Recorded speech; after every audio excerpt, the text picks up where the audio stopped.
asiento. Adelante. Buenos días, estimada comunidad. Sean bienvenidos a la sesión 118 del año 30 del Seminario de Investigación del Área de Educación Superior del Departamento de Matemática Educativa del CIMESTAD IPN, el seminario de los jueves. Lo que sabemos es una gota de agua, lo que ignoramos es el océano. Isaac Newton. En esta sesión tenemos el honor de contar con la presencia del Dr. Alberto Camacho Ríos, quien impartirá la conferencia titulada La cronología enmendada de los antiguos reinos, Isaac Newton, metrólogo del siglo XVII. Es profesor e investigador del Tecnológico Nacional de México, Instituto Tecnológico de Chihuahua II y de la Facultad de Ingeniería de la Universidad Autónoma de Chihuahua. En la actualidad imparte los cursos de ecuaciones diferenciales, seminario de investigación y matemática avanzada en los niveles de licenciatura, maestría y doctorado respectivamente. Su línea de investigación se enmarca en didáctica de la matemática y estudios de metrología antigua. Pertenece al Sistema Nacional de Investigadores y entre sus últimos artículos publicados se encuentra Fidelidad en el uso de aplicación para la resolución de ecuaciones diferenciales en revista Innovaciones Educativas. Dejamos con ustedes al doctor Alberto Camacho Ríos. Muy buenos días y muchas gracias por la presentación, Jimmy. Y sobre todo gracias al comité organizador por permitirme participar esta ponencia, esta plática con ustedes. Me alegra, como siempre, estar aquí en CIMESTAD, aquí en el Departamento de Matemática Educativa, que es prácticamente pues parte de mi vida misma. Yo hice desde mi licenciatura, maestría y doctorado por acá. Aquí duré bastantes años, sobre todo en el doctorado. Duré 5 años para terminar. Si me hubieran dado otros 5 los hubiera tomado también. De modo es que tengo muy bellos recuerdos de aquí. Y me complace mucho ver sobre todo tanta gente joven como ustedes, animados por este espíritu de la enseñanza de la matemática, que sigue siendo un referente a nivel mundial en torno a la enseñanza misma de la matemática.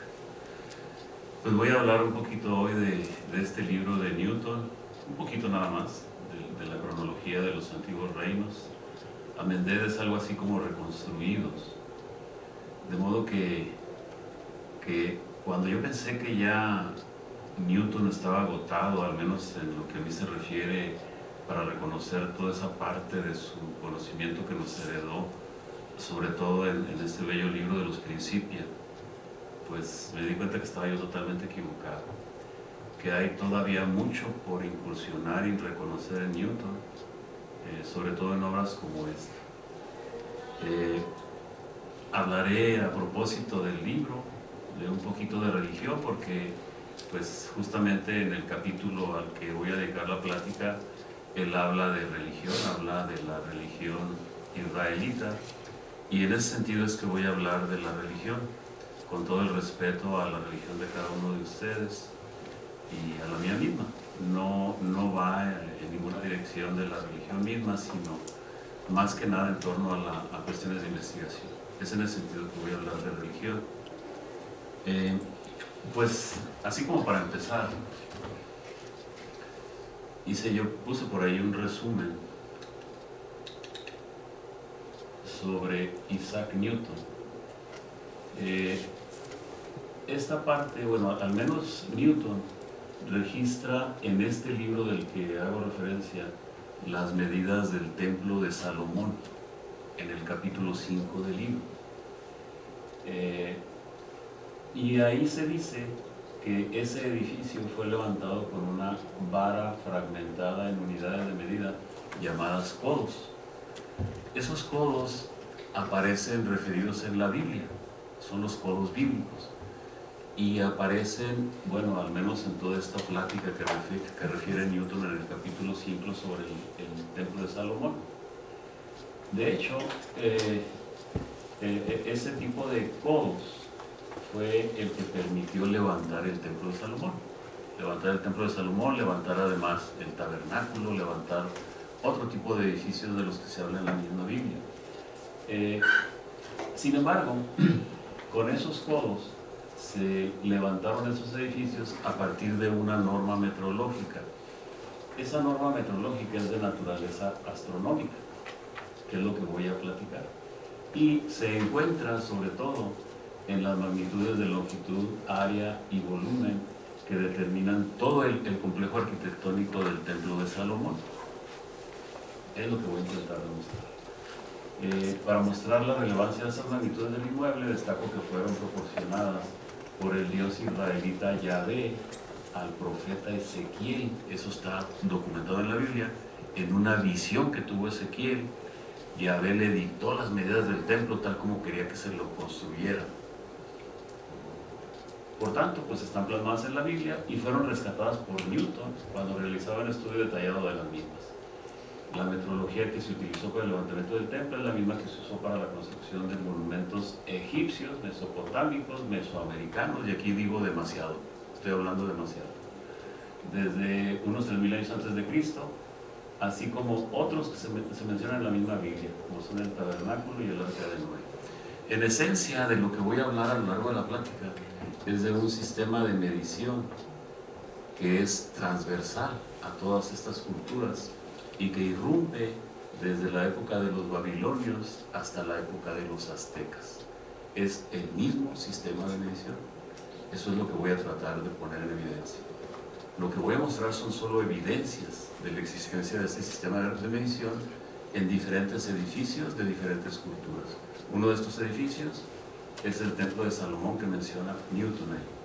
Para eso, pues voy a utilizar algunas herramientas que voy a plantear al inicio.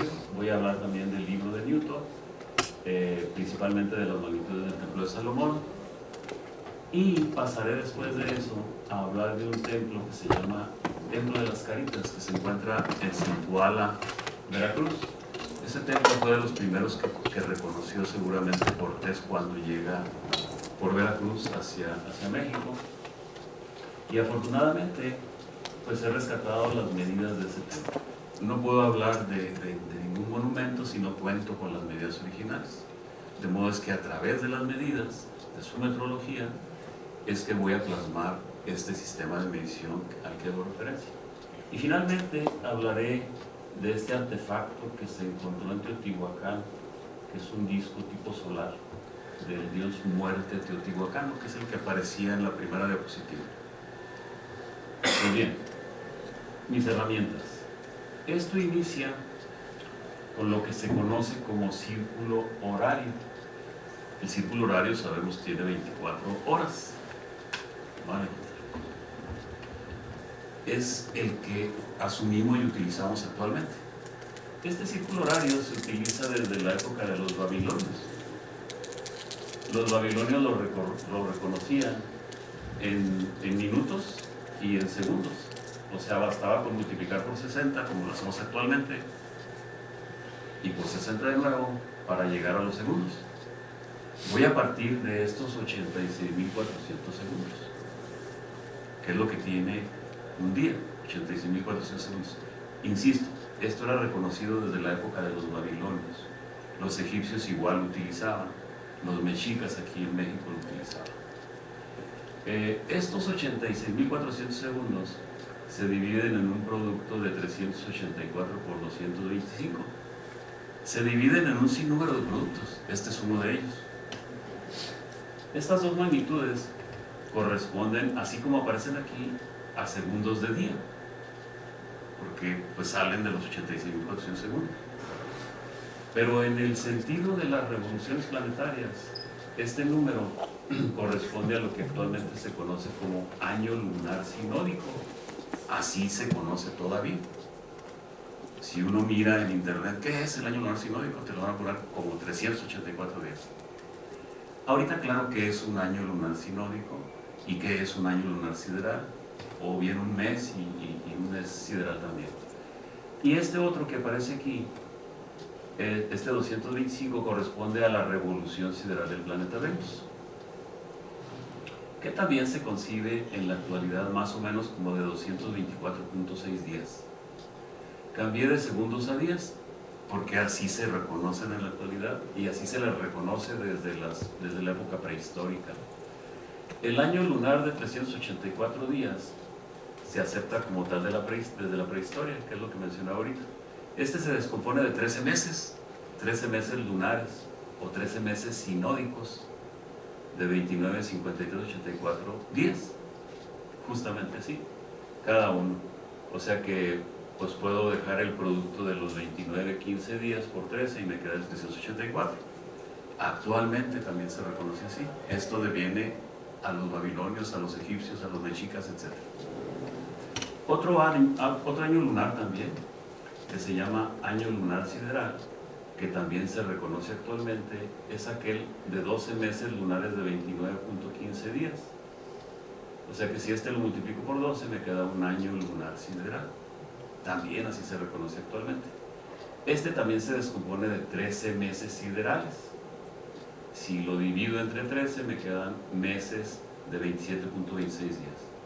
Pongo todas las cifras que aparecen en las divisiones porque son fundamentales en los cálculos que se realicen con ellos.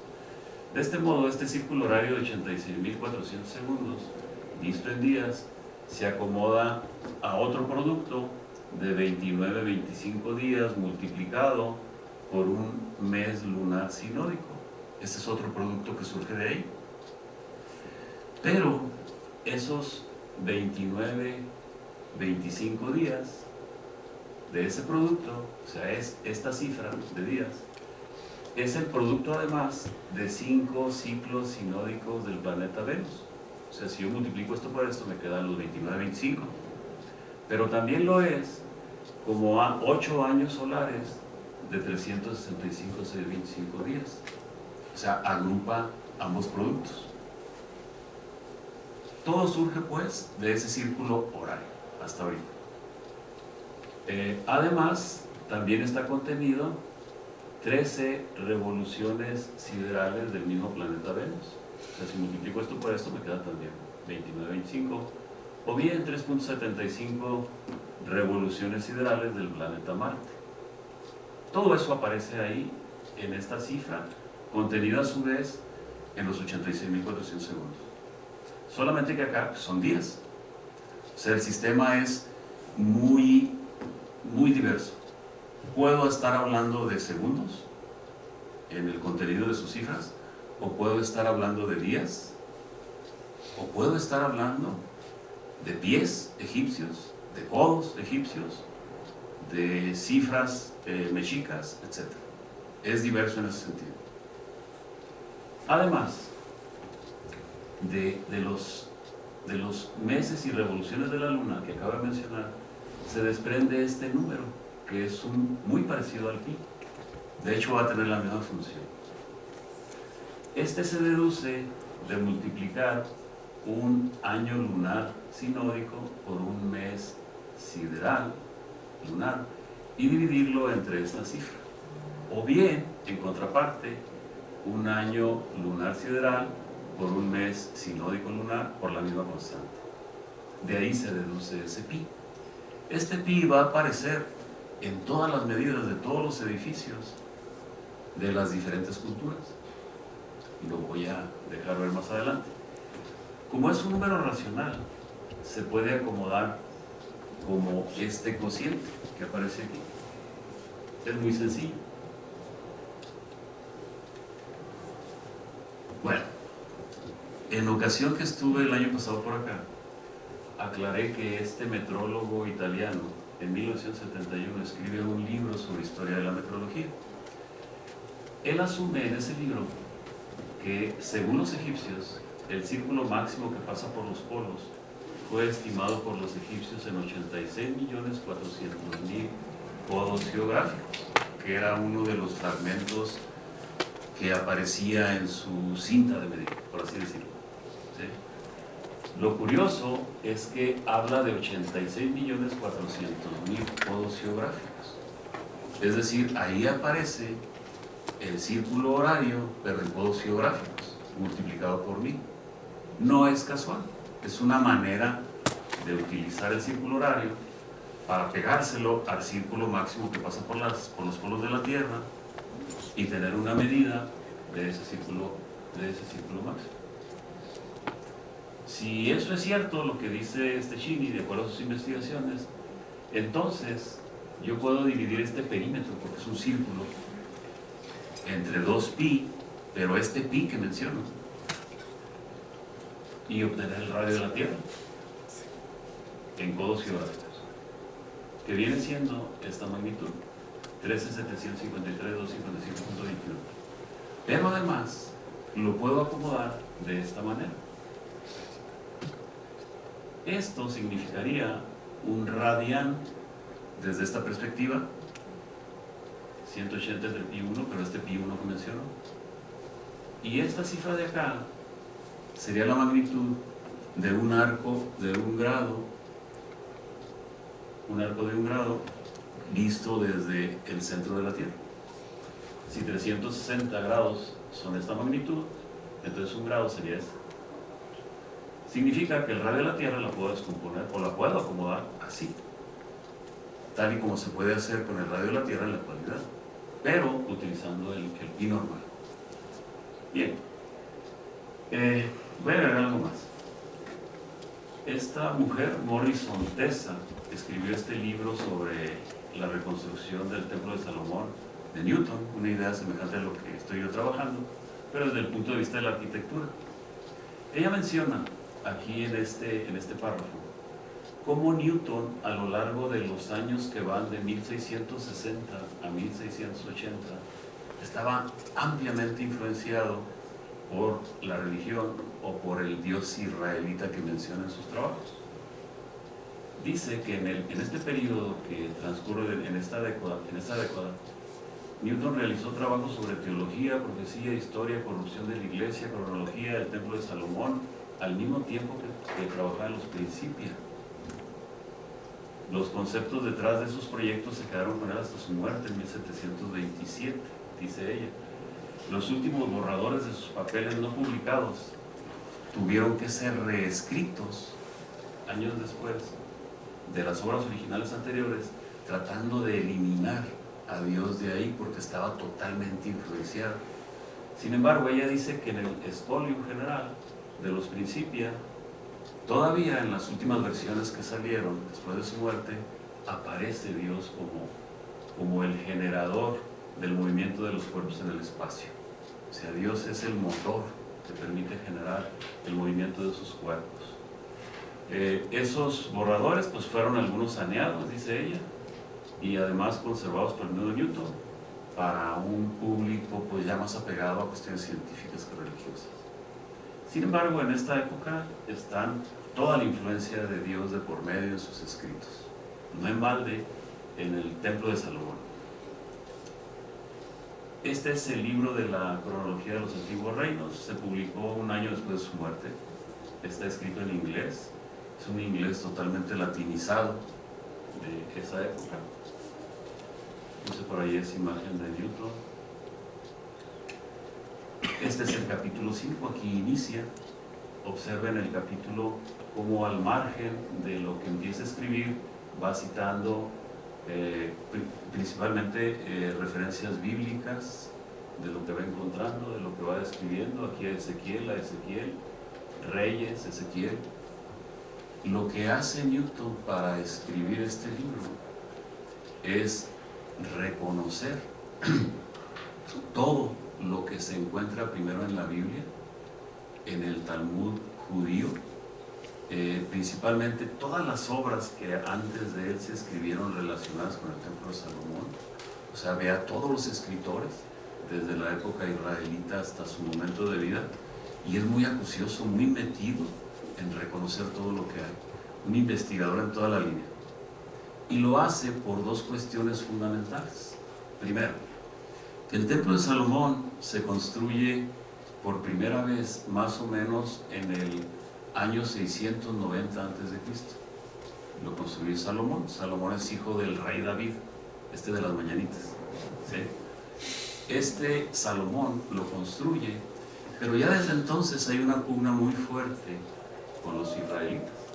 Es una guerra que dura siglos, no años, siglos. De modo que se construye, y unos 200 años después entran los babilonios y destruyen Jerusalén, que es donde se encuentra el templo. Y de paso destruyen el templo. Las pugnas siguen. Más o menos en el 550 antes de Cristo, un líder de la resistencia judía, que se hace gobernador de Jerusalén, años después, procura levantar el templo de nuevo, por cuestiones religiosas de fondo. Y es en ese momento cuando Yahvé le transmite en esa visión a Ezequiel las medidas de cómo quiere el templo. No es seguro si esas medidas las utilizó ese líder religioso para construir el templo. Simplemente construye de nuevo el templo, precioso, con todas las medidas aparentemente que tenía el anterior. Ese templo, más o menos unos 70 años antes de Cristo, es de nuevo desaparecido de la faz de la tierra por Herodes. Herodes es rey de Palestina y además gobierna Jerusalén también. No lo quieren los judíos, en consecuencia él quiere quedar bien con ellos y les va a construir un portento de templo mejor que los anteriores, de modo que lo destruye y lo vuelve a levantar. Lo levanta, lo construye nuevo, nace Cristo. Cristo le dice: este templo también va a desaparecer, así como tú, y lo desaparece. Jamás se vuelve a construir el templo, ni en la actualidad. Newton sabe todo esto, obviamente que lo sabe. Su propósito es primero reconstruir el templo, pero en el papel, retomar las medidas del templo desde su origen. Y él dice: es que son 3 reconstrucciones.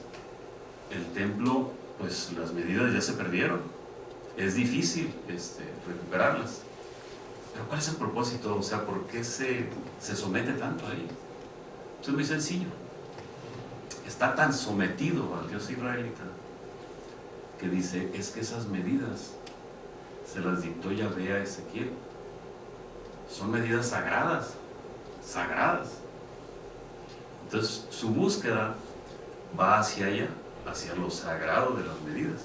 No solamente quiere recuperar las medidas y reconstruir en el papel el templo, sino quiere encontrar lo sagrado de esas medidas. Jamás lo encontró, jamás ve lo sagrado de esas medidas, pero sí las recupera. Acá en esta parte él menciona que el santuario, que era un bardeado que tenía el templo por el exterior, mide 500 codos de largo y 500 de ancho. Y luego menciona también lo que para él mide un codo hebreo, que también los llama codos sagrados o codos reales. Dice: mide como 21,5 pulgadas por 22. Yo aquí acomodé, hice la traslación y me queda 0.527 metros, según él. Esto le preocupa a lo largo de todo el libro.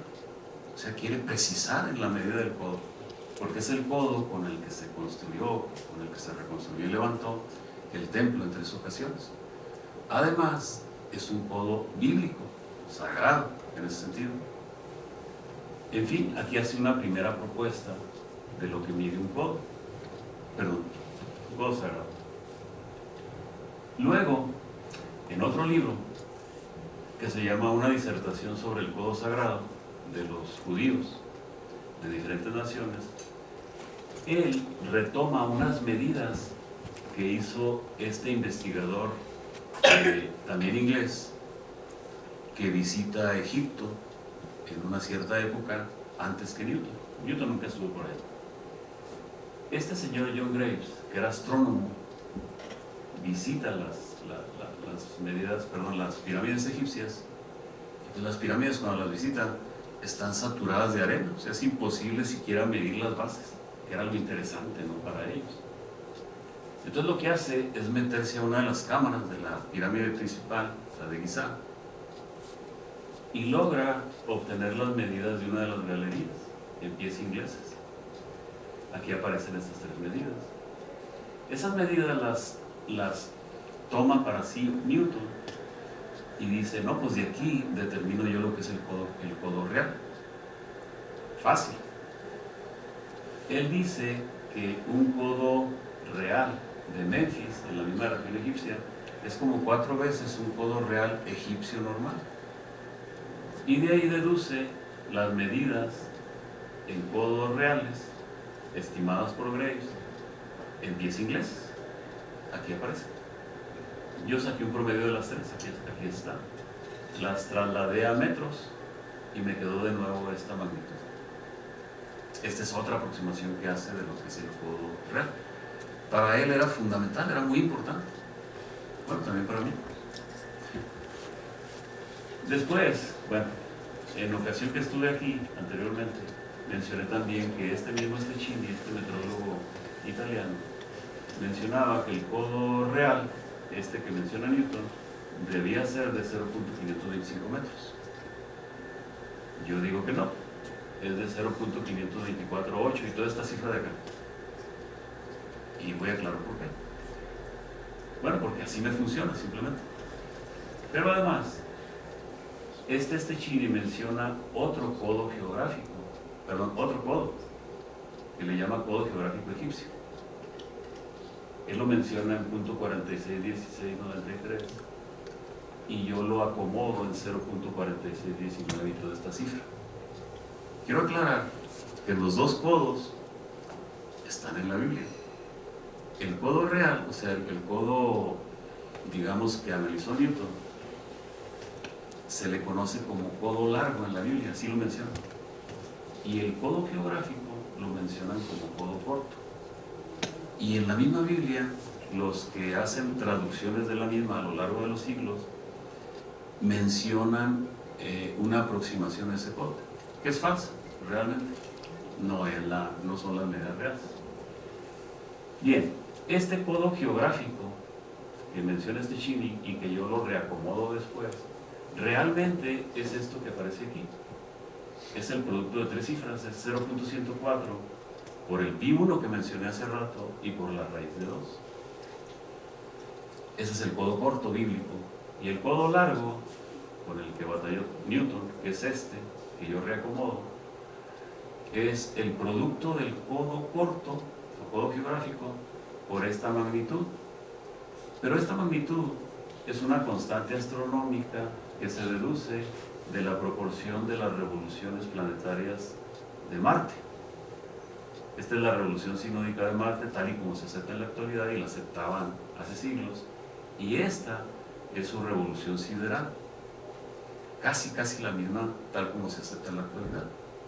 Entonces el producto de esta constante por el codo geográfico me da el codo largo, o el codo real, o codo sagrado. O sea, la proporción de las revoluciones de Marte y la proporción entre los dos codos es la misma. Es exactamente la misma. De ahí parto yo para todo esto que quiero platicar. Este que aparece acá es un codo real. Está en un museo de Turín. De hecho, mide estos 0.52 que aparece aquí. Es la misma medida. Tiene una regla acá abajo, fraccionada. Y tiene ahí una nomenclatura interesante.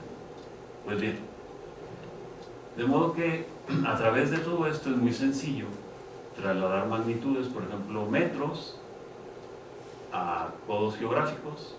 Pues basta con dividir una cantidad de metros, dividirla por lo que es un codo geográfico y determinarla en codos geográficos. También es sencillo trasladar de codos geográficos, la misma magnitud a codos reales. Es una simple traslación, una simple división, reconociendo la magnitud original del fragmento de medida. Esto es lo que logró Newton. Son las plantas arquitectónicas del templo. Esta es la parte central del templo, esto que aparece aquí, que viene siendo esto mismo de acá. Esta parte que aparece aquí viene siendo las medidas del... se me perdió ahorita el nombre. Es el bardeado, pues, uno de los bardeados que contienen al templo, que mide 500 por 500 codos. Newton en la obra platica lo suficiente del templo, ¿no? Habla de las bardas, habla de las puertas de acceso y salida al mismo, habla de las galerías, de los templos, de los altares, etc. Y cada uno de los templos está elaborado con mucha precisión. O sea, esta escala está dada en codos, esta también. De modo es que esta parte de las plantas que se encuentran aquí es el resultado de toda su investigación a lo largo de este quinto capítulo de su libro. Estos son los muros del santuario, aquí se aprecian mejor. Son estos. Los muros del santuario, según Newton, o según lo que dice ahí, medían 500 codos. O sea que si yo lo multiplico por un codo, los 500 codos, pues me quedan en metros, medían 262.418 metros cada uno. Pero también lo puedo poner en codos geográficos. O sea, lo multiplico por la constante que proporciona las revoluciones de Marte y me queda en codos geográficos. Como es un cuadrado, si determino su diagonal, me queda 803.3 y más números de codos geográficos. Si esa diagonal la considero como el lado de un cuadrado, duplicaría el cuadrado de las bardas y determinaría su área. Su área me queda así, en codos geográficos. Pero esa área se puede acomodar como el producto de un periodo sinódico del planeta Marte por un periodo sinódico del planeta Venus multiplicado por la raíz de 2. ¿Es curioso? Sí, es curioso. Es muy curioso. Pero todo lo que aparece en el plano se acomoda así, de esa manera. Es decir, todo lo que esté en codos reales, tal como lo dispone Newton, al trasladarlos a codos geográficos, se acomodan a esta norma. De hecho, yo asumo que esta es la norma que se utilizó para construir todo el edificio, sus bardeados, etcétera, etcétera. A ver. Este es un video muy cortito.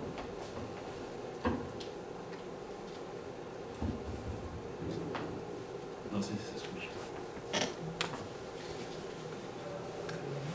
Hay que ponerle el micrófono.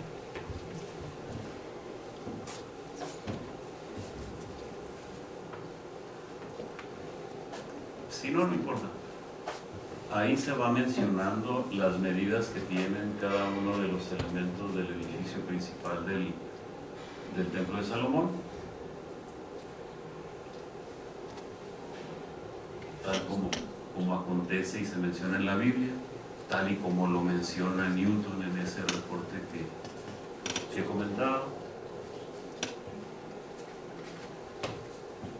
Y yo creo que lo puedo quitar porque lo reitero enseguida.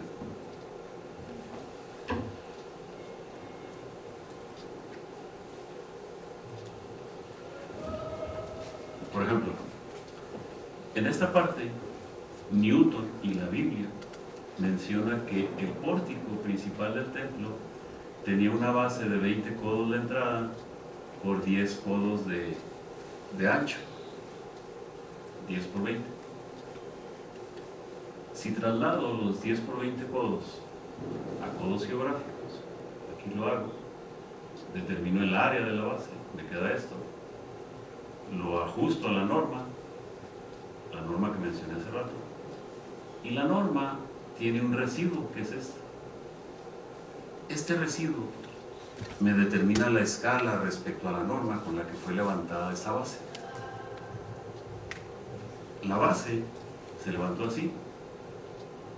Un codo geográfico del pórtico, o sea, del área de la base del pórtico, son como 250 de la norma. Esta es la casa de Yahvé, así le llaman ahí. Mide 60 codos por 20 y por 30. Es un paralelepípedo, estilo de prisma.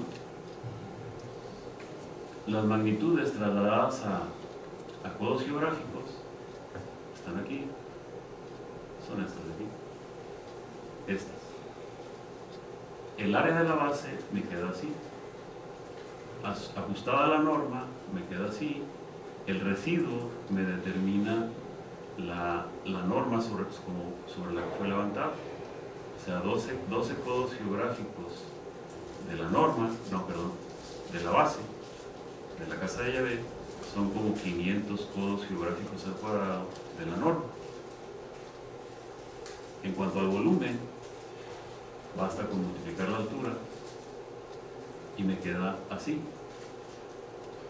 Lo curioso del volumen es que es la misma norma de la base multiplicada por la constante astronómica que proporciona las revoluciones del planeta Marte y por el residuo.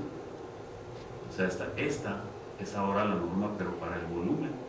O sea, que involucra a la constante astronómica que mencionaba. Este es el residuo. El residuo me queda como 18 codos geográficos al cubo de la casa de Yahvé, son como 225 codos geográficos al cubo de la norma.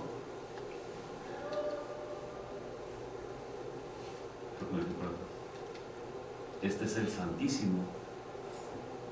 Mide 20 por 20 y por 20 codos. Es un cubo perfecto. Acá están trasladados los 20. Cada uno queda así. Y este es su volumen. Su volumen, ajustado a la norma, me queda la norma por el residuo. El residuo me determina cómo se construyó. Un codo geográfico al cubo del Santísimo son como 62,5 de la norma. Eso se llamaba mar de bronce, un depósito ahí como de agua, de líquido. Tiene 10 codos de diámetro y 5 codos de altura. Aquí lo que me interesó fue el área del depósito. Para el área utilicé el pi que mencioné al inicio para determinar el área, y después también calculé su volumen multiplicado por la altura, pero antes hice la traslación a codos geográficos. Aquí está el área del depósito de la base circular. Esta es la norma y este es el residuo. Me queda como el pi 1 sobre 20.000, lo cual significa que esa área, un codo geográfico cuadrado de esa área, es como esta cantidad respecto al mismo depósito. El volumen me queda así, la norma para el volumen con su residuo, y el residuo me determina la norma con la que fue construido. Esto es recurrente en todo el edificio. Aquí es solamente un ejemplo de lo, digamos, de lo más inmediato que se menciona en ese video. Pues bien, ahí termino con esta parte del templo de Salomón. Me voy a ir más o menos a la época de la era cristiana, cuando se levanta el templo de las Caritas en San Juan. Este es el templo de las Caritas. Afortunadamente este templo no fue destruido. Mucho de lo que de estas culturas, sobre todo los templos, fueron destruidos por los conquistadores. Este no. En 1937 se hizo un reconocimiento del mismo templo y lo hizo este arquitecto de nombre José García Payón, y hizo este levantamiento metrológico de todas las medidas del templo. Lo hizo con mucho detalle. Es fabuloso porque es una herencia magnífica. En esa época no se elaboraban los mapas de esta manera. Es decir, no se disponían las medidas sobre los lados en este caso del templo. Él sí lo hizo, y es magnífico porque aparecen ahí las medidas de todo el templo. Me voy a interesar nada más por las medidas de la base, o sea, toda esta parte, la base del templo y su altura. Yo he hecho ya un análisis mucho más detallado de toda la metodología del templo, pero ahorita nada más me voy a ir a la base y a la altura. Lo que hice fue trasladar esas medidas a codos geográficos, obviamente. La base mide 14,5 metros de largo por 10,2 de ancho. Aquí están ya las magnitudes trasladadas a codos geográficos. Y mide de altura 5,2 metros. Estos serían codos geográficos. Es un templo pequeñito, muy pequeño, muy chico. Acá aparece el área de la base, que sale esa magnitud, 692.97 codos geográficos al cuadrado. Multiplicado por la altura, pues me queda 7800. 7800 pues son como 780 por 10, o sea, 10 periodos sinódicos del planeta Marte. Este resultado no es el volumen del templo, es el volumen del paralelepípedo que lo contiene. Lo curioso es el resultado. Y lo más curioso es que lo da exacto. O sea que fue medido con toda la cinta, ¿no?, métrica.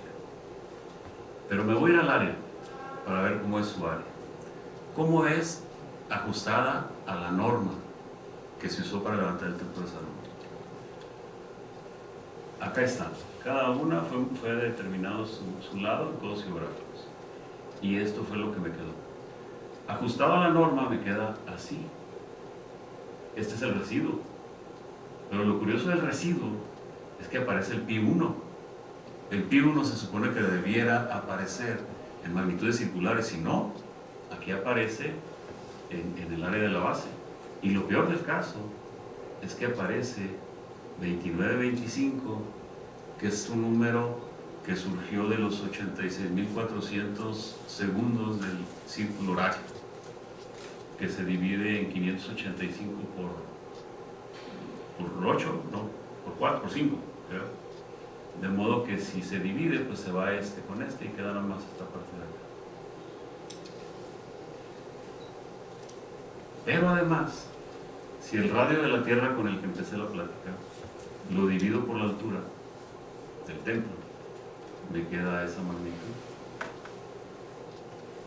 sin moverle nada absolutamente, ni quitarla.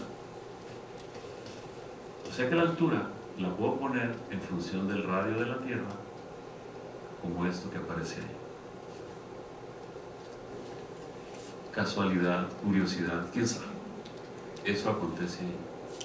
Pero no acontece solamente con este templo. De hecho, acontece con todos los templos mesoamericanos, incluyendo a los templos aztecas. Este es el dios de la muerte teotihuacano. Hay quienes, cuando lo encontraron en los años 60, enfrente de la pirámide de Teotihuacán, pues lo nombran como un artefacto.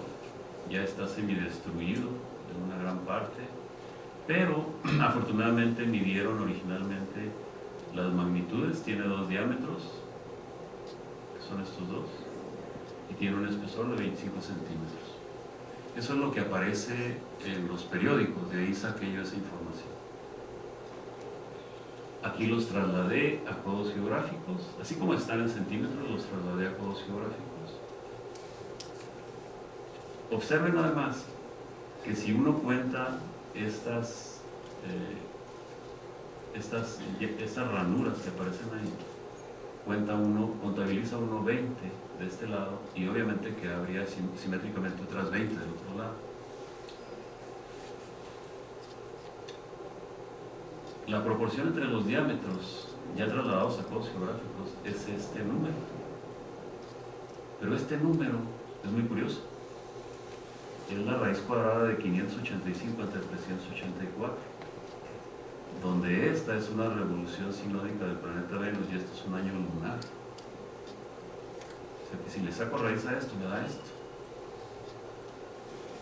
Quiero pensar que quien lo hizo partió de esa idea para determinar los diámetros de este artefacto. Las áreas, multiplicando, o sea, utilizando el pi1 por el radio, por el primer radio, o sea, la mitad de cada diámetro, pues me queda así, 58.500, que vienen siendo 100 revoluciones sinódicas del planeta Venus. En este otro caso, el otro radio me otorga este, que son 100 años lunares de 384 días. No te dejo ver. Los volúmenes pues van en el mismo orden de cosas. O sea, determinan cuestiones que tienen que ver con las revoluciones planetarias. Este número que queda aquí como residuo es la proporción entre un año lunar sinódico de Venus dividido por un año sideral de la Tierra, este que aparece aquí. Aquí aparece de nuevo el año lunar sinódico, perdón, sí, el año sinódico de Venus, el año lunar, y acá 2 veces el año lunar. Acá están los perímetros. Si divido el primer perímetro, el exterior, entre las 20 ranuras, determinaría algo así como la magnitud del pequeño arco sobre la base del círculo mayor, en codos geográficos. En codos geográficos me quedó así. Si ese lo multiplico por el radio, pues me queda otra vez esta magnitud, que ha sido recurrente en la plática.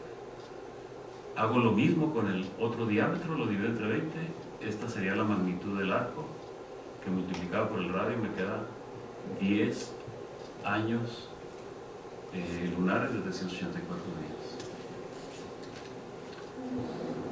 Este es un chimali azteca que apareció hace días en el periódico, mide 67 centímetros, lo tengo totalmente documentado, ya no lo alcancé a poner aquí, pero es exactamente la misma idea, está la misma situación.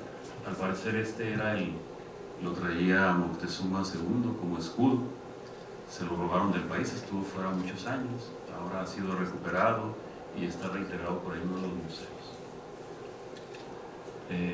¿Puedo concluir? ¿Todavía me queda algo? No sé. Mi conclusión es muy simple. Este sistema de medición fue transversal a culturas que vienen desde 3000 años antes de Cristo hasta la época de los aztecas. Esto fue toda una ciencia que fue gestándose y creciendo a lo largo de los siglos y que llevó a su clímax con los mismos aztecas. Con los aztecas todo esto tiene un sentido muy diferente. Con los aztecas ya hay un sistema de medición que se puede considerar incluso representacional, o sea, hay códigos que lo representan en los monumentos. Todo esto se acabó con la conquista, todo esto fue destruido por los conquistadores, y yo pienso que lo que se perdió no es solamente el oro que se llevaron, sino toda esta ciencia que acontece en la metrología de los edificios y que desafortunadamente nadie ha rescatado. Esta es una ciencia que había evolucionado hasta el siglo XV, XVI, no sé, de la época de la conquista. Lo que se perdió no fue poco. La ciencia, con la conquista, sufrió un atraso de más de siglo y medio que sería recuperado solamente con el nacimiento de Newton, con el trabajo de Newton. Newton empezaría a recuperar todas estas ideas, no en este contexto, en un contexto muy diferente, pero desafortunadamente fue más de un siglo y medio lo que se perdió de ciencia. Esto jamás ha sido cuestionado, jamás a nadie le ha interesado, y bueno, yo lo pongo en evidencia. Les agradezco mucho que me hayan escuchado sobre esto. Agradecemos al doctor Alberto Camacho Ríos por la conferencia. A continuación, damos inicio a la fase de preguntas y comentarios de nuestros asistentes y del público que nos acompaña desde la transmisión en línea.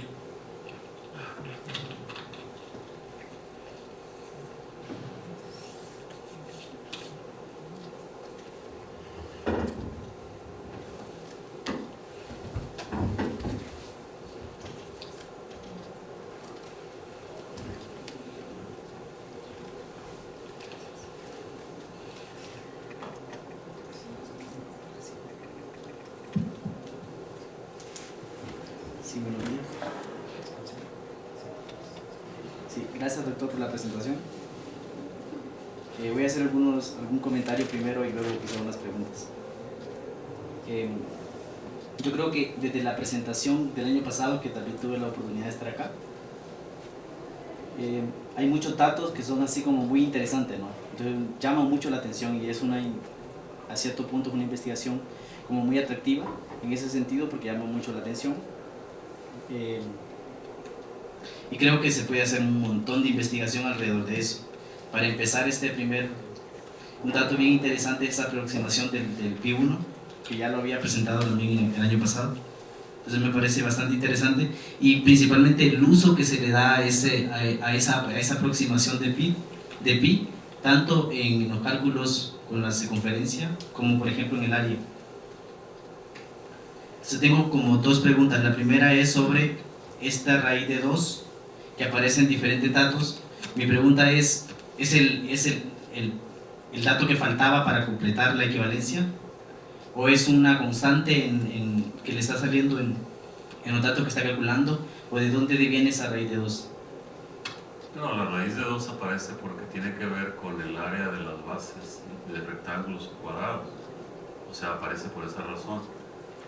Lo más curioso de lo que he mostrado es cómo un área se puede reescribir, se puede acomodar a través de productos que tienen que ver con revoluciones de los planetas, con la raíz de 2, con el mismo pi 1.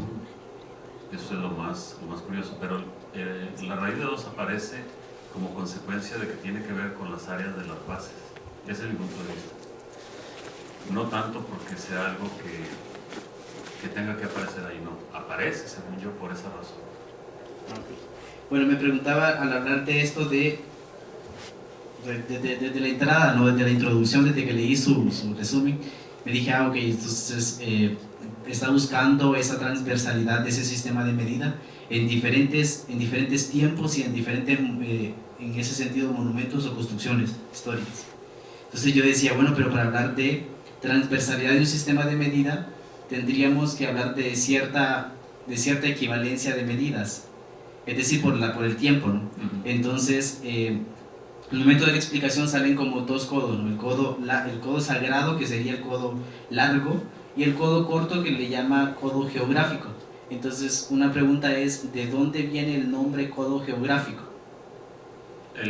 O sea, ambos codos se usaban mucho antes de los israelitas, desde mucho antes del levantamiento de este templo de Salomón. En los babilonios, ellos utilizaban ambos codos. Eso está documentado. O sea, no es que Yahvé se los haya dictado a Ezequiel y de ahí se hayan deducido y que es hacia donde iba la preocupación de Newton. No es eso, no, eso ya se utilizaba unos 2 siglos antes por parte de los babilonios y en el levantamiento principalmente de las pirámides de Giza. Eso está ahí. El codo geográfico era utilizado en el levantamiento de extensiones amplias de terreno y el codo corto se utilizaba, perdón, al contrario, el codo largo se utilizaba en dimensiones cortas, o sea, era al contrario, pareciera que no, pero así era. El codo geográfico en medición de extensiones largas y el codo real en cortas, pero puede ser al contrario, o sea, no necesariamente así. Eso lo menciona Shini en su libro, que así era utilizado. Yo lo que he encontrado es que los encuentro cruzados en todos los edificios. Aparecen uno o el otro, tanto en los edificios babilónicos como en los egipcios. Sí, me preguntaba eso por el nombre, ¿no? Codo geográfico. Y otra cosa porque, o sea, al final el codo largo era considerado el codo sagrado, el codo que aparecía en la Biblia, y era la información que andaba buscando Newton. Entonces, al final decía por qué el doctor utiliza esa equivalencia al codo geográfico y no al codo sagrado, si el codo sagrado sería como eso sagrado que andaba buscando Newton, pues. Porque al final todas las equivalencias las estaba haciendo con el codo geográfico, entonces por esa es mi pregunta. Sí, pero lo de sagrado viene al mismo Newton. Newton lo bautiza como codo sagrado por su interés de reconocer lo sagrado en esas medidas. Pero realmente tenían otras nominaciones. En los babilonios hay otros nombres diferentes. Por ejemplo, se utiliza una magnitud que tiene que ver con el codo real o codo sagrado, que se le conoce como GAR, G-A-R. Es una unidad de medida que se utilizó mucho en ellos. Hay otra que se llama el Ashlu, también ampliamente utilizada. Pero todas estas unidades de medida tienen mucho que ver con el codo real o con el codo geográfico. Se deducen unas de otras o son equivalentes unas con otras. Ese reconocimiento no se ha hecho a lo largo de la historia de la metrología. es un caos lo que uno encuentra en los historiadores serios que han trabajado en el reconocimiento de esos fragmentos. Es un caos total. Yo lo que intento aquí es cohesionar un poquito y mostrar esa cohesión. Del codo geográfico se deduce el real y viceversa, pero tiene que ver mucho en esa traslación la proporción entre un planeta, que es la proporción entre las revoluciones sinódica y sideral, en este caso del planeta Marte. Muchas gracias.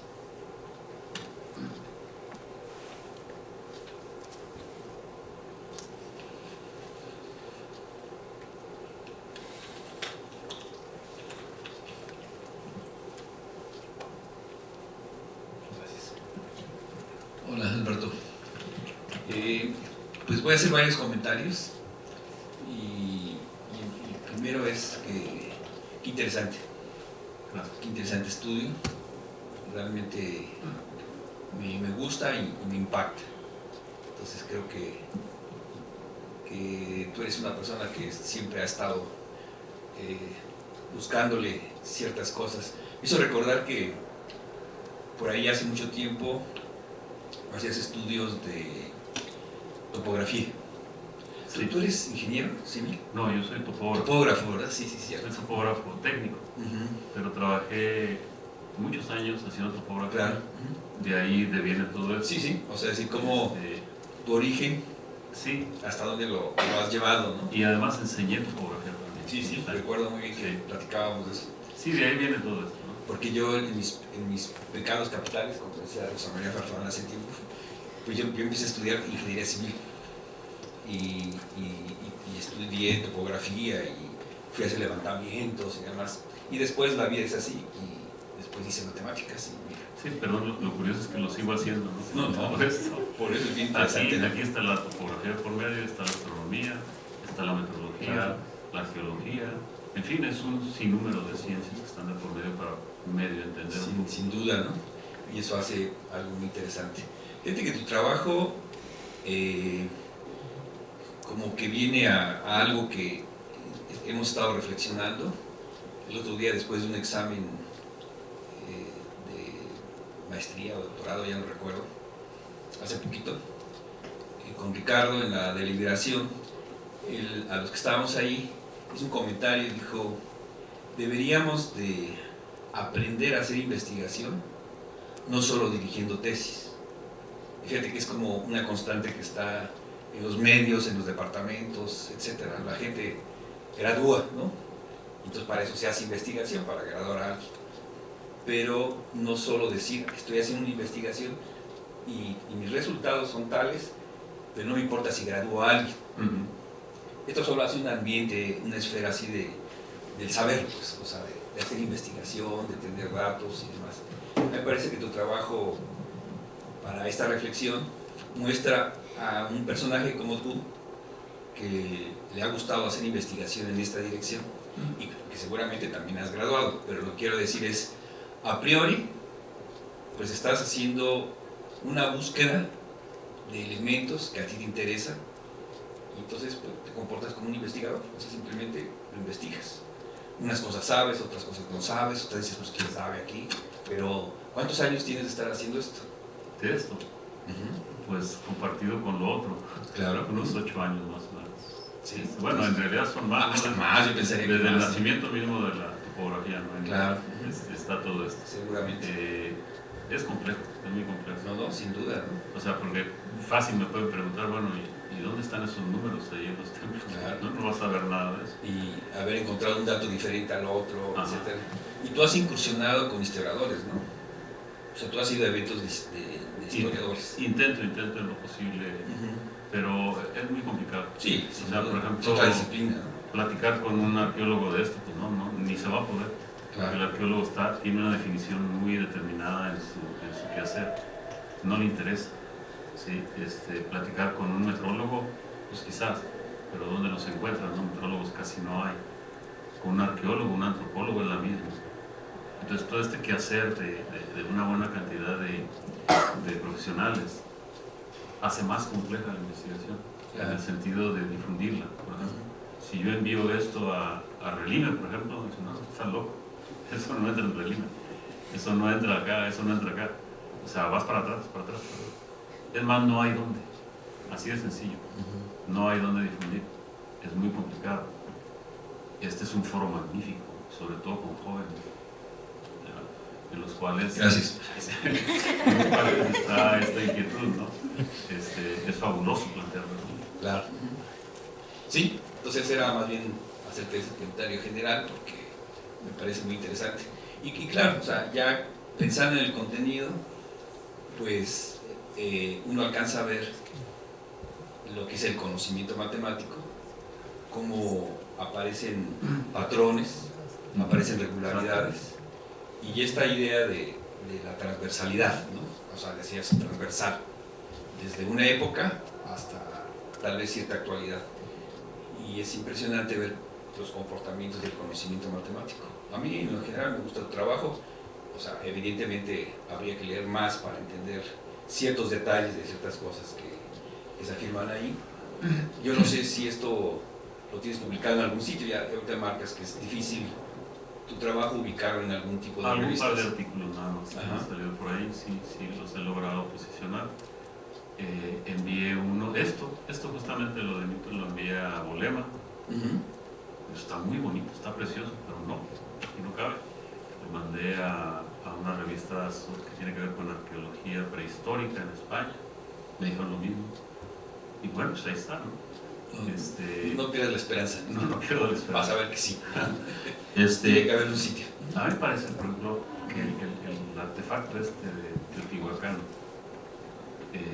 como he analizado unos 10 mesoamericanos todos, y a base de obtener esas regularidades que tú mencionas, a mí me parece, en el fondo, que no son más que monumentos o artefactos de contenido enciclopédico, como que pensaban heredarte algo ahí, ¿verdad? Y veo lo mismo en los templos, en sus pirámides, sus medidas, como que el legado está ahí. Pero bueno, es una cosa es decirlo, ¿no? A través de las regularidades y difícilmente ir más allá. Pero me quedo con esa idea. Claro, pues te felicito. Cada vez te veo más así, con más fuerza en estas cosas que siempre has creído. Ya. Y me parece muy bueno. Y creo que es ilustrativo para nuestros estudiantes, pues. Claro. O sea, ver diferentes tipos de trabajos, un trabajo donde hay explícitamente una metodología y llevado a un camino para la enseñanza, el aprendizaje, y otros pues de este tipo, ¿no? O sea, que realmente sí ilustran lo que es tener un objeto de estudio y llevarlo a cabo, o sea, por años, ¿no? Claro. Y estarlo trabajando. Y bueno, pues, qué bueno que viniste por acá y que Muchas gracias. y el año pasado yo me la perdí, sí, andaba, no recuerdo si tuve una salida o andaba en una comisión y no pude estar aquí, pero hoy sí. No, al contrario, gracias por tus palabras. Y quiero aclarar que esto inició justamente en un congreso relacionado con la ciencia de las matemáticas, donde se presentó una tesis de doctorado, y el análisis epistemológico e histórico que ahí se hacía tenía que ver, como con todas las tesis, con los griegos. Y yo le dije, oye, el mesoamericano, ¿por qué no? Yo de esto todavía no tenía mucho conocimiento.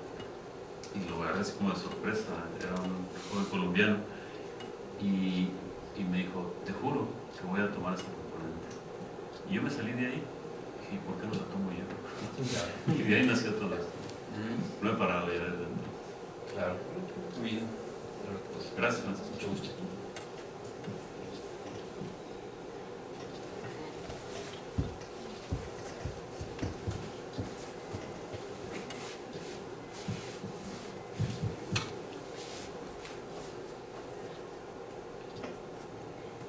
Buenas tardes, gracias doctor Camaños por su exposición, siempre es un gusto escucharlo y como dice el doctor Cordero, pues siempre a nosotros, bueno, en mi persona, la inquietud, ¿no?, de seguir avanzando en explorando nuestras ideas, así, materializando lo que nosotros estamos pensando. Justamente como en enero yo estaba viendo las ruinas arqueológicas del Templo de Salomón, o sea, hay cosas así que me pasan, ¿no? Y también como en febrero estaba justamente terminando de leer el libro de los Reyes. Eso. Y ahí estábamos, bueno, Eduardo y yo leyendo esa parte y justamente escuchaba eso que decía las medidas, la parte del Santísimo que tenía que ser un cubo perfecto, porque pues estaba ahí el Arca de la Alianza que contenía el maná del desierto que tenían los israelitas y también las tablas de Moisés, ¿no? Donde venía la ley mosaica. Y decía, veníamos las medidas y nosotros comentábamos cómo lo habrán hecho para poderlo construir. Y en tiempo antes, el año pasado, estábamos leyendo también el Arca de la Alianza, y justamente en el libro del Génesis, y de ahí empezamos a buscar. Y de hecho con regularidad nos metemos a ver en Google Maps, por ejemplo, justo ayer estábamos viendo las pirámides de Giza, y también la muralla china, o sea, cosas así, ¿no? Que no sé si se han visto ustedes, pero en Google Maps puedes tú ver incluso fotografías y en 360 grados. Y siempre nos preguntábamos nosotros, bueno, pero ¿cómo, de dónde sacaron esas medidas? O cómo medían, o cómo lo hacen tan perfectamente. Y justamente, bueno, ahora que usted nos está platicando, y ya yo también tuve la oportunidad de escucharlo el año pasado, pues ahí empiezas a ver esa ciencia, porque realmente pues esta manera de metodología pues es una ciencia que empezó hace tiempo, y pues no sé ni cómo, con qué instrumento tenían el codo para medir, pues me imagino que esa base de esclavitud para poder haber hecho esas cosas tan increíbles, ¿no? Oye, pero sí puse el Ajá, codo, ¿no? sí, pero lo tenían en todos lados. Así era, ¿no? Era un instrumento para medir. Pero cómo, o sea, me preguntaría yo, ¿lo tendrían también aquí en Mesoamérica? Sí, lo tenía yo, creo. Aquí tenían otro tipo de instrumentos, pero se determinaron a través de aquellos. Yo no sé cuál fue primero, si estos de acá o aquellos de ahí, porque sí, el sistema es transversal totalmente. Sí, o sea, eso es increíble, ¿no? Entonces me remito también a pensar que hay una manera matemática de pensar en la humanidad, ¿no? Que está arraigada, y cosas de ese estilo. Bueno, ese era un comentario así en general, que me parece increíble la investigación que usted realiza. Y le quería preguntar, porque también hace tiempo yo le mandé una información leyendo sus documentos, y yo busqué revistas, pero yo no sabía que usted tenía dificultades para publicar. Pero bueno, yo también hace tiempo, ¿verdad? Hace como un mes. Las tenemos todas, ¿no? Las dificultades. También pasó lo mismo. Y le quería preguntar si usted alguna vez ha publicado el método que usted utiliza para poder estudiar este tipo de obras. Es decir, cómo usted documenta esa manera de hacer, que yo creo que ya la tiene sistematizada, pero no sé si lo ha publicado alguna vez.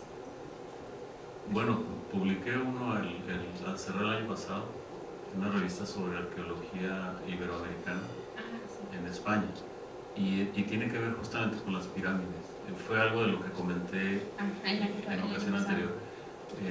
Ahí sí no lo aceptaron, lo publicaron. Ahí sí se plantea prácticamente todo el método. La revista está accesible, está libre para... Sí, de hecho la descargué. Y ahí, bueno, o sea, no se describe el método tal cual, pero lo vas entresacando. Sí, porque incluso usted a lo mejor podría ser pertinente para una revista de educación en matemática, cómo nosotros podríamos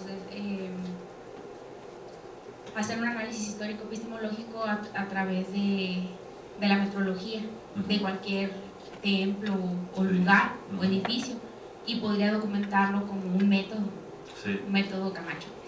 O sea, porque usted, yo creo que ha generado a través de todos estos años de investigación, como le decía el doctor Cordero, pues de 8 años que lleva, pero como un método ya establecido. O sea, como yo, por ejemplo, si tuviera la inquietud de reconocer alguna cosa hace poco, bueno, no sé tampoco, yo visité el templo de Tajín en Veracruz, ¿cómo podría yo, por ejemplo, si me interesara hacer algo así, cómo yo podría tener acceso a hacer eso que usted hace?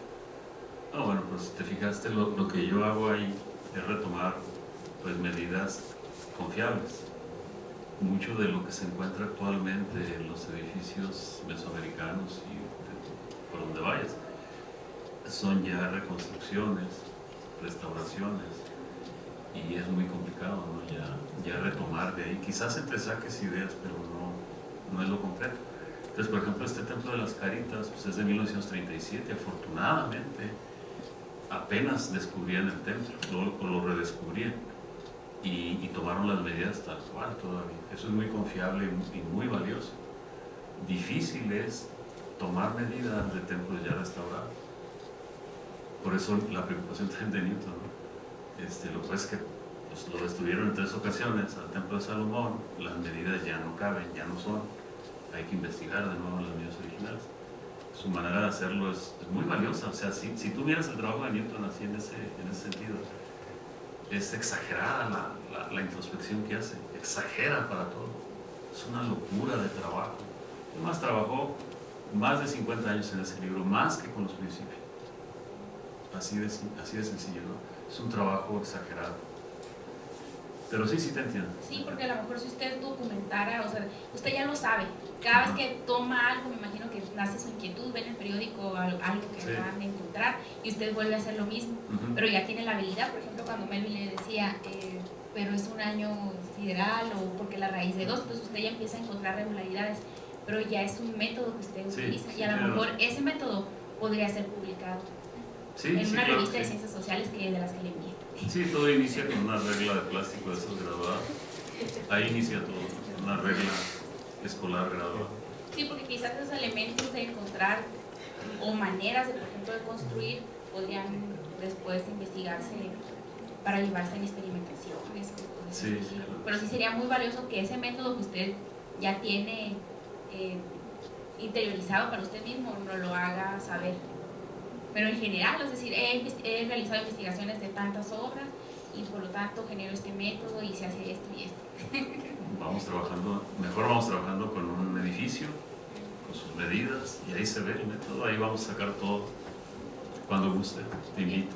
Muchas gracias. Gracias a ti. Un comentario a la insistencia. Por ejemplo, diría, ese es un camino, ¿no? Y quien hace el trabajo, pedirle que haga y escriba acerca de su método, y la otra, los estudiosos, pues es estudiar lo que hace y de ahí deducir cuál es el método. O sea, es otro camino. O sea, lo más confortable es que lo hagas. Pero no, pues sigues trabajando. Hay que agarrarlo ahorita que está bien todavía. Sí. O sea, exacto. Ahora, entonces, no, pues lo que le toca a la gente, o sea, cuando estudias algo así, es que tú haces un estudio para inferir el método que nunca se declaró, pero que puede ser palpable en función de lo que se hace. Entonces, es otro tipo de camino. No nada más era porque estábamos ahí dialogando.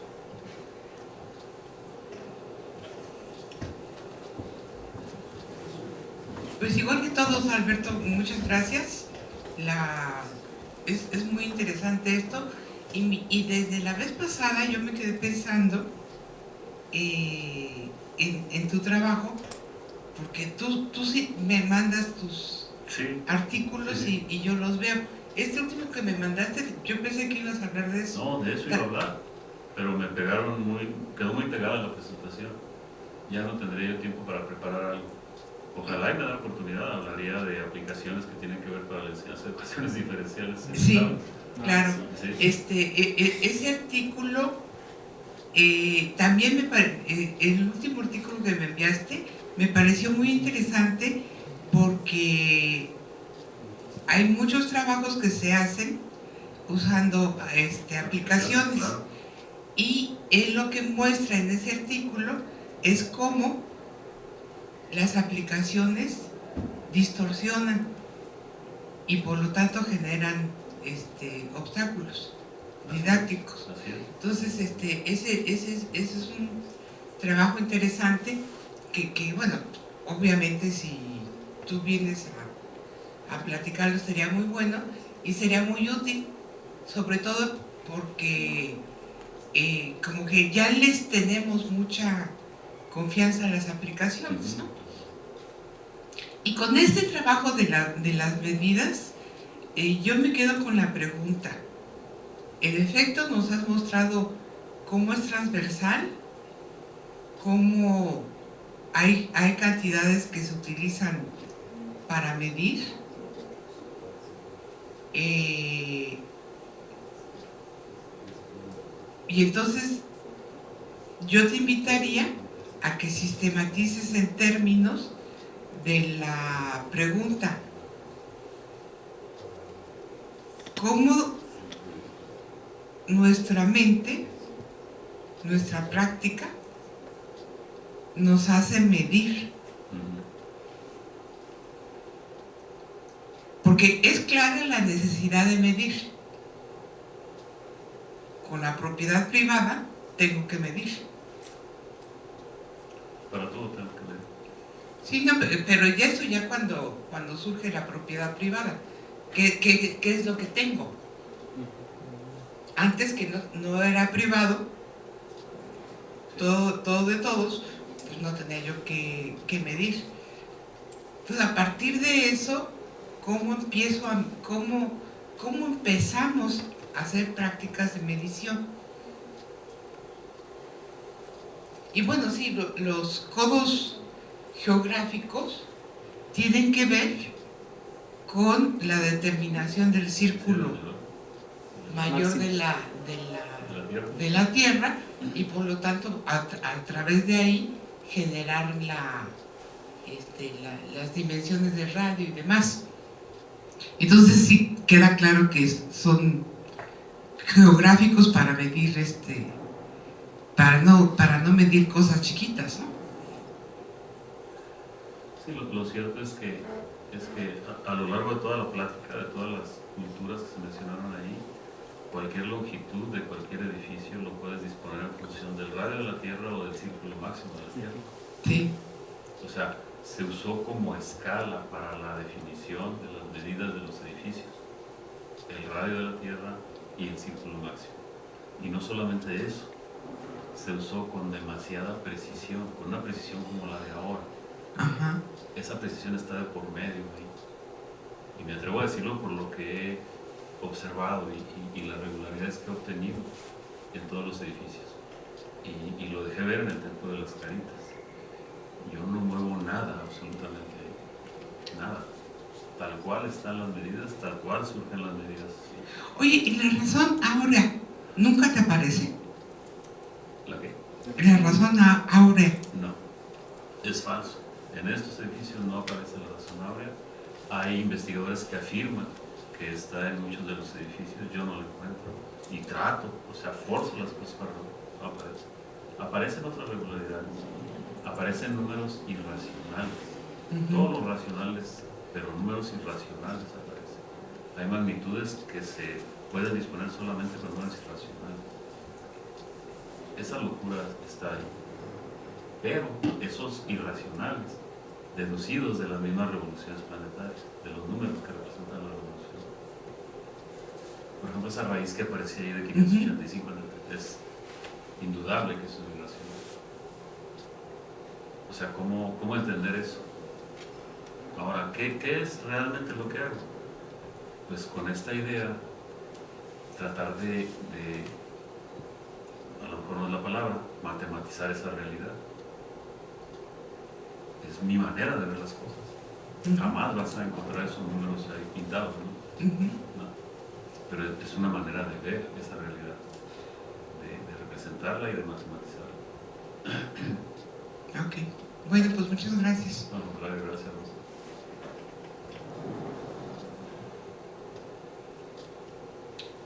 Agradecemos nuevamente a nuestro invitado doctor Alberto Camacho Ríos el haber compartido con nosotros los resultados de su línea de investigación y la retroalimentación que ha dado a nuestros colegas. A continuación se hará entrega de un diploma de reconocimiento, el cual dice lo siguiente.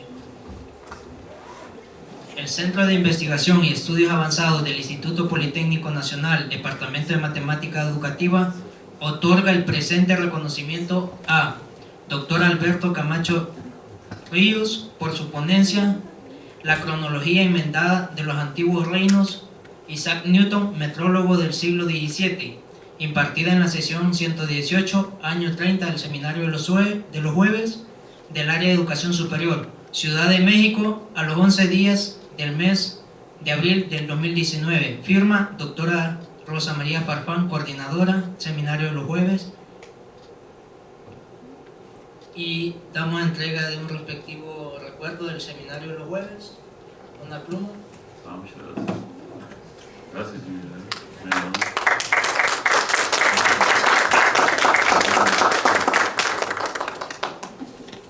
Gracias. Muy amable. Pues gracias de nuevo. Gracias. Pero que conste que maldición de Malinche me agarró ayer. Y bueno, afortunadamente llegué a tiempo al hotel y ya no me la...